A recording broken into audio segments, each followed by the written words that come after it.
2001 కేసీఆర్ తెలంగాణ ఉద్యమాన్ని ప్రారంభించినప్పుడు 18 నుంచి 35 ఏళ్ళ వయసున్న వాళ్ళంతా జై తెలంగాణ అంటే ఇట్లా పుట్టలు తెచ్చుకొని వచ్చినారు, రోడ్డు మీదకి వచ్చినారు.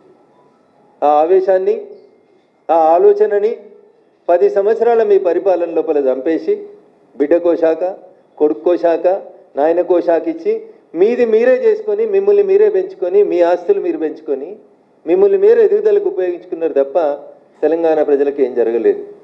తెలంగాణ రాష్ట్రం రావాలని పెట్రోల్ పోసుకొని తనను తను తగలబెట్టుకున్న శ్రీకాంతాచారి కుటుంబానికి ఏం దక్కలేదు మీ 10 ఏళ్ల పాలన లోపల. అమరుడైన శ్రీకాంతాచారి మొదటి అమరుని దగ్గర నుంచి, శ్రీకాంతాచారి దగ్గర నుంచి మొదలుకుంటే 120 కిలోమీటర్ల స్పీడ్ తోటి వచ్చేటువంటి రైళ్లను ముద్దాడినటువంటి పాలమూరు బిడ్డలకు కూడా రూపాయి దక్కలేదు.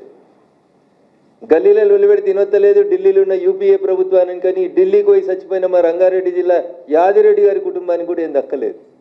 1200 మంది కుటుంబాలు అమరులైతే అన్నకో శాఖ, చెల్లెకో శాఖ, నాయనకో శాఖ, ఆస్తులు పంచుకునే శాఖలు పెట్టుకున్నారు తప్ప మీ ఆస్తులు పెంచుకున్నారు 10 ఏళ్ళ తెలంగాణ రాష్ట్ర సమితి పాలనలో తప్ప తెలంగాణ సమాజానికి ఏం దక్కలేదు. అందుకనే మిమ్మల్ని వద్దనుకుంది సమాజం, మీ కుటుంబాన్ని దూరం పెట్టాలనుకుంది సమాజం. టీఆర్ఎస్ ఎలియాస్ బీఆర్ఎస్కి వీఆర్ఎస్ ఇచ్చి పంపించేసారు. దాన్ని మళ్ళా చచ్చిపోయినటువంటి పాముని తిరిగి బతికించడం ఎట్లా? ఇగో దీనికి బ్రాండింగ్ పంచాయతీ. అన్నోదికు బ్రాండింగ్ చేసుకుంటున్నాడు.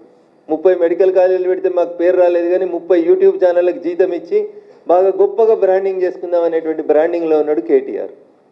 దానికి ఆయనకు తెలుసు ఈరోజు కాకపోతే రేపైనా వీళ్ళందరినీ ఈడ అధికారంలో ఉన్న ప్రభుత్వమో ఆడ అధికారంలో ఉన్న ప్రభుత్వమో పక్కా లెక్కలన్నీ తీసుకొస్తుంది, జైల్లో పెడుతుంది.